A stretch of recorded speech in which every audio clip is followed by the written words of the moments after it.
Good morning guys spotters. Ngayong araw na to guys spotters, gagawa tayo ng ibang klaseng pamain ng ganitong klase ng isda. Yung una guys spotters, yung ginagawa natin yung ikubag. Ngayon naman guys spotters ay kristalit na naman. Tapos ikakat natin to guys spotters ng apat na i-fold natin to ng apat, tapos ikat. Yung kulay ng kristalit guys spotters ay red, orange, light pink at saka pink. Yan po guys spotters, apat na klase ang kulay guys spotters. Tapos ikakat natin to guys spotters ng daan natin ng apat. Daan na dyan sa Ayan po guys spotters, 8 piraso po yan lahat guys spotters yung kristalit, pero ang magagamit dyan guys spotters ay kalahati lang po. So yan po ay pink, light pink. Meron pang mas light pa dyan guys spotters, yung isa. So ayan na guys spotters, ihiwalay na natin guys spotters isa-isa. Una nating ihiwalay yung orange, yan, ilhigin natin guys spotters. Yan, kapag naghihilhig kita guys spotters orange, alternate din guys spotters. Pagkatapos nyan guys spotters, ibang kulay na naman. So ayan po guys spotters, ganyan lang po ang paghilig ng kristalit guys spotters. Tapos ano naman, ibang kulay na naman guys spotters, kahit ano basta iba yun, pink na naman guys spotters. Yan ang ilalagay naman natin para pag halo guys spotters, madali lang siyang haluin kapag ganyang estilo ang ating gagamitin. Apat na klase yan guys spotters. Yan, kada hilig guys spotters iba't ibang kulay, tapos ipatong lang lahat. Ayan lang po guys spotters. Pagkatapos niyang pink guys spotters, ibang kulay na naman ang ating gagamitin, may hiligin. So ikat na natin dito guys spotters para dali lang nating tingnan. At saka so ayan na guys spotters. Okay, malapit na po yung maubos yung apat na kulay kristalit. Apat po yan lahat guys spotters para pantay yung kulay. So ayan na, haluin po natin ito guys spotters. Ito, paghalo po ganito lang po. Ayan, tapos isa-isahin po ito. Para ka lang ng baraha.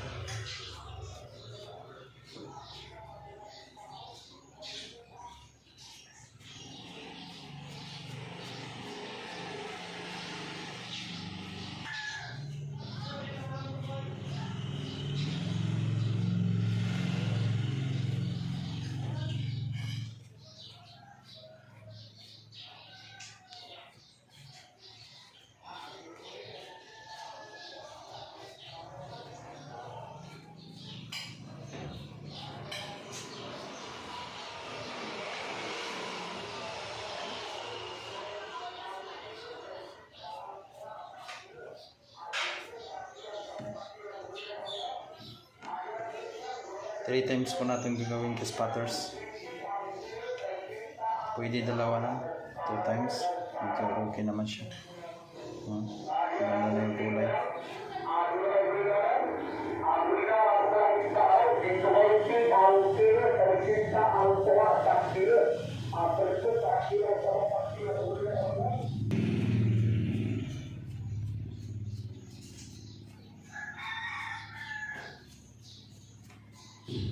So ayan na guys spotters, halong halo na guys spotters. Tingnan nyo, yung apat na kulay naging isa na.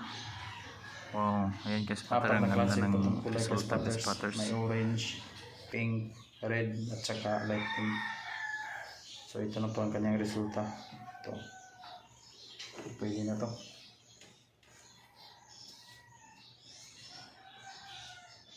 Pantayin lang natin.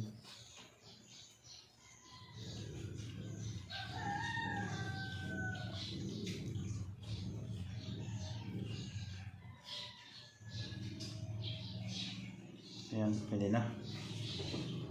Ito na.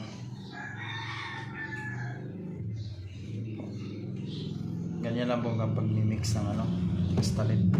So, pangalawa po, ito. Balahibo ng manok. So, pipili tayo ng maganda dito. Ito, so maganda to. Balaw. Ito yung balaw. Kakat lang natin mga 4.5 inches. Ganun lang. Balaw.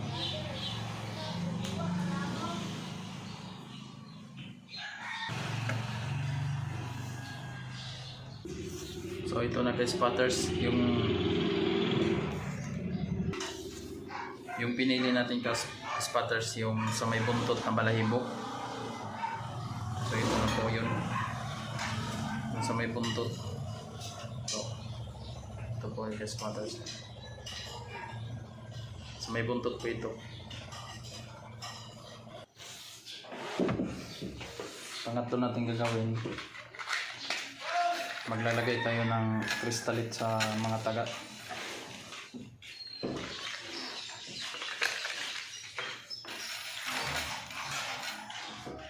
Yung taga natin number 20, number 20 to. Vinci.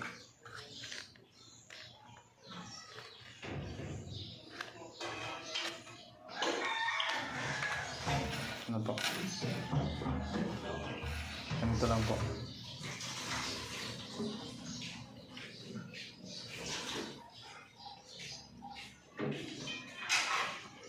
Ito. May tubig tayo. Ito.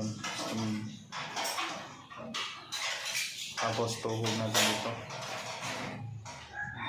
Ito po. Lagay lang muna natin dyan.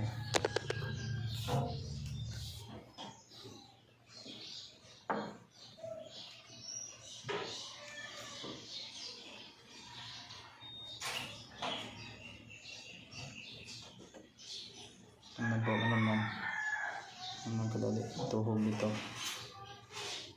Ito. Tapos lagay.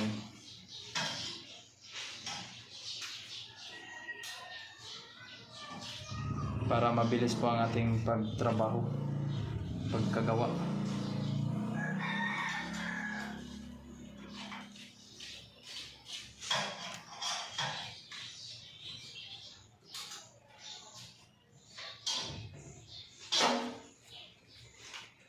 So, marami na ka-spotters. So, lagyan na natin yung ito na po. Ito na po na natin natuhog. Lagyan po ang ilagay natin. Yung line na gagamitin natin ka-spotters, number 6. Number size na nylon to. Nylon na. So, ito po. Tupiin, i-fold lang po natin itong spotters. Ganyan lang po. Tapos kuha tayo ng balahibo. Balahibo. Lagay po natin sa gitna dito. Lagay po natin dito.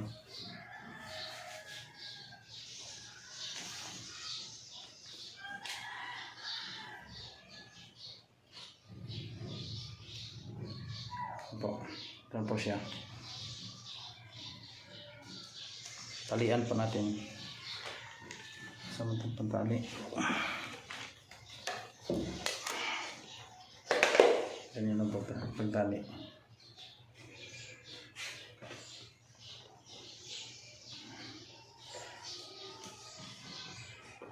Ganyan po.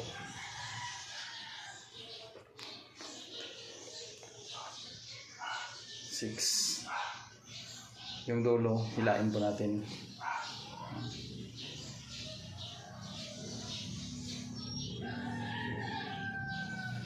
Ito na po yung test spotters.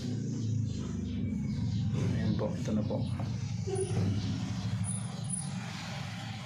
So, i-series natin dito test spotters hanggat maubos yung line natin. Pagpalit. Ganun lang, pabalik-balik lang.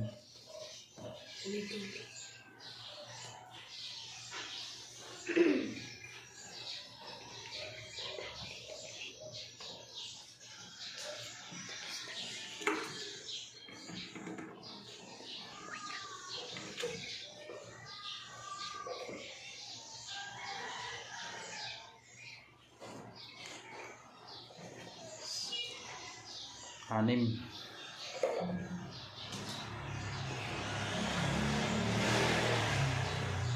Ito na po yung resulta.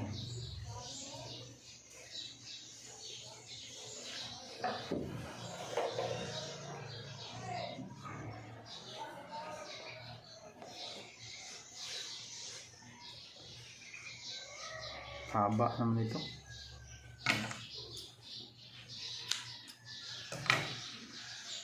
Huwag masyado mahaba guys, spotters.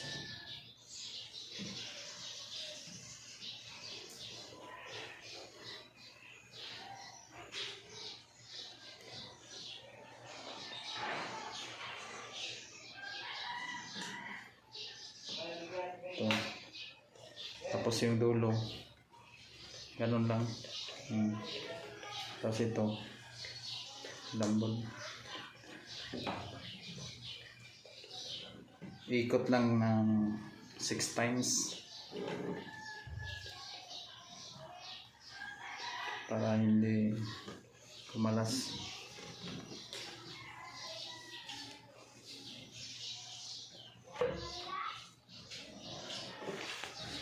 Ganun lang guys, spotters. Yan po.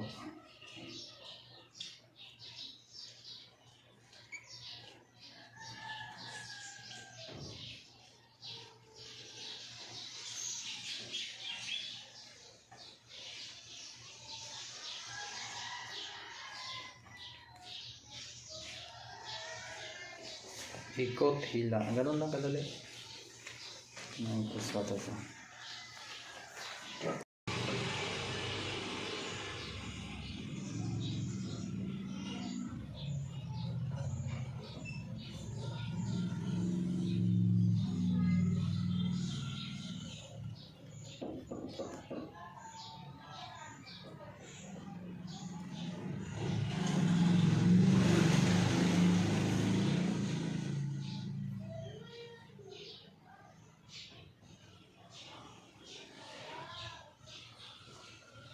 Ganito lang pagkagawa ng spotters para mabilis yung ating trabaho.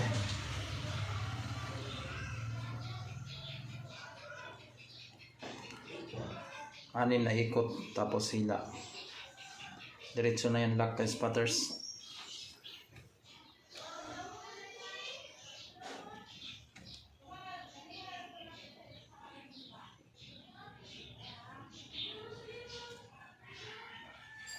Kailangan mabilisan to guys, spotters, kasi 100 piraso to.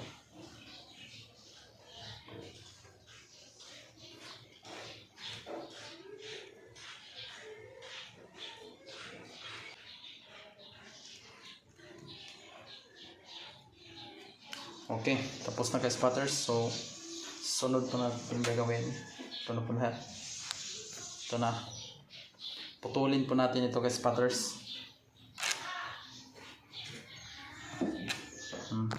Spotters, so ayan na lahat. Ito. Putulin po natin yung guys, spotters. Tabi muna natin to.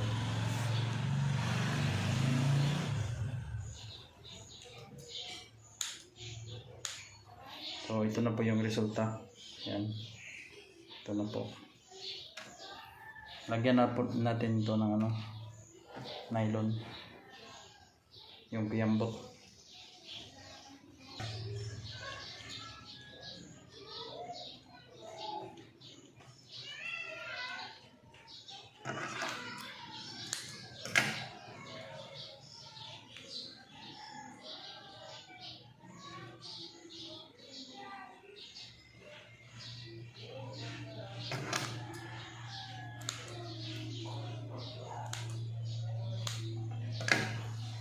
Okay, tapos na. Spotters, ito na lahat. Naputol ko na. Ito. 100 piraso. Ito. Lagyan natin to ng line. So, isang lapag to, tapos kinat natin ng kaysa isang bisis, tapos ito 2 kawil, isa dito, isa naman dito, tapos hatiin lang. Ang spacing po ay dito yan, mga nasa 1.5 talampakan. Umpisahan na natin, ganun lang, para hindi na tayo magsukat pa ng sukat. Diretso na to, hatiin na lang to, tapos yan po, ano po siya. So putulin natin yung ito, yung sobra. Tapos dito hatiin lang, gano'n lang. 2 piraso na, ilagay na to sa bahayan. Gano'n lang kadali. Tapusin na natin to lahat, 100 piraso.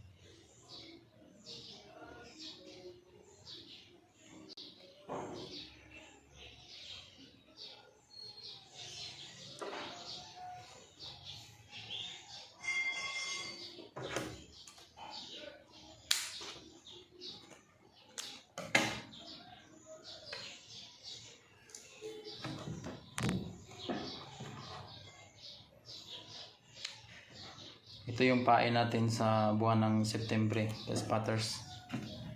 So diretso na to. I-area natin to bukas. Kapag hindi tayo nakahuli, relax na tayo.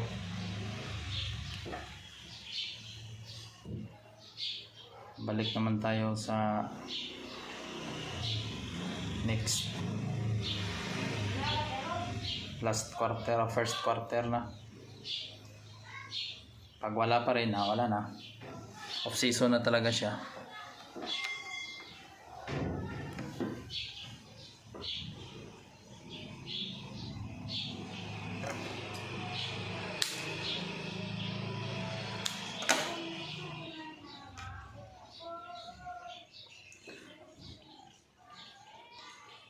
Pagka 3 days after full moon, ka-spotters, manghuli tayo ng katambaka, yung tamarong, sa English yung cow-eyed, parang baka yung mga mata nila, so kaya tinatawag yung katambaka.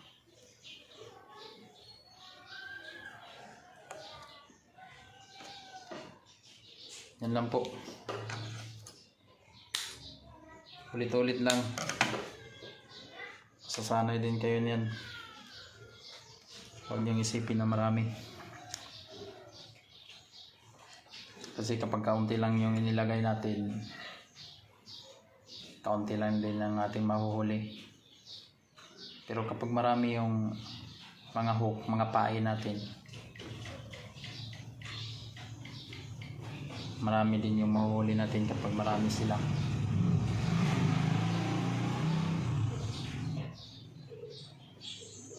Para kasing kawan to sa ilalim, kaya spotters kung sa aming lingwahe, panon. Para itong Parang mga skipjack tuna sa ibabaw. Parang school fish ba? Marami. Hindi yan itong mga klaseng isda kay spotters. Hindi to nag-isa. Marami sila.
Kailangan nakasanday ang ating tuhod para portable tayong gumalaw. Sakit kasi sa baywang kapag hindi nagaganilo. Inunggoy ba? Inunggoy.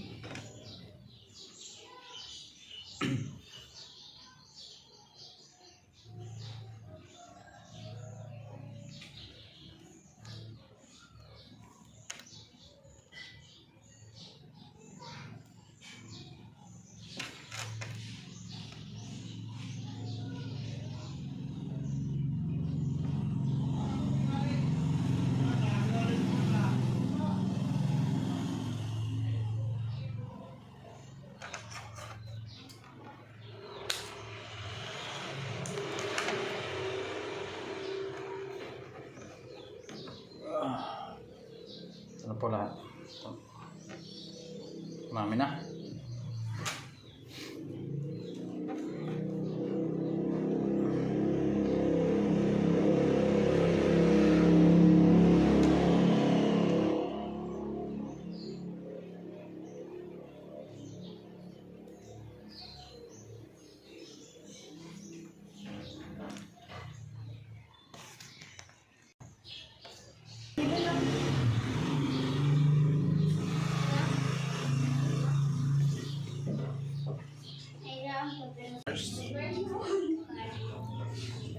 Last 2 na lang po.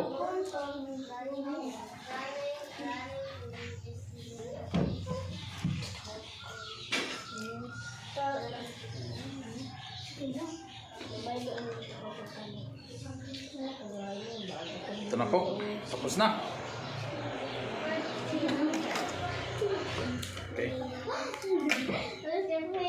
Ay. Okay, ito na po lahat. Ikabit na po natin ito sa bayan. Yun lang po. Abangan niyo po kay spotters, marami pong mahuhuli isda po yan.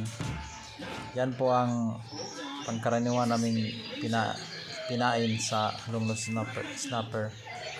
Yung nakuha ko na pulang isda kay spotters. Ayan po. So, yung spacing po niyan guys, spotters, isang lipa. Tapos, 80 pieces yung ilalagay natin guys, spotters. Ayan. Isang lipa.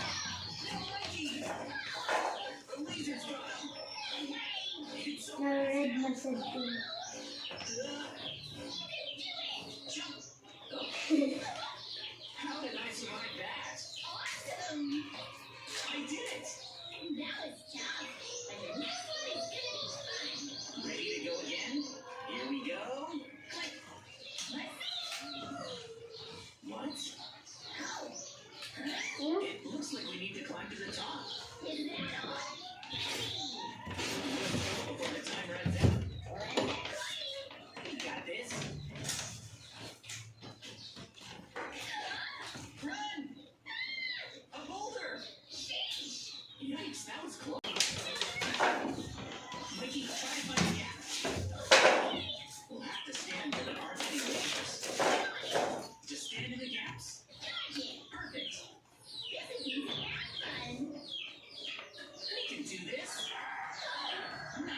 Yun lang po guys, spotters. Kung nagustuhan niyo po ang ating tutorial, like at subscribe naman po para marami po tayong mga magagandang video na matutunan natin dito sa channel na ito guys, spotters, sa pag-fishing. Yan lang po, maraming salamat. God bless, to God all the glory. Guys, spotters, ito po ang aking pamain. Ito po ang ating area bukas ng umaga. Ayan po. Ganyan po kadami guys, spotters, ang nylon.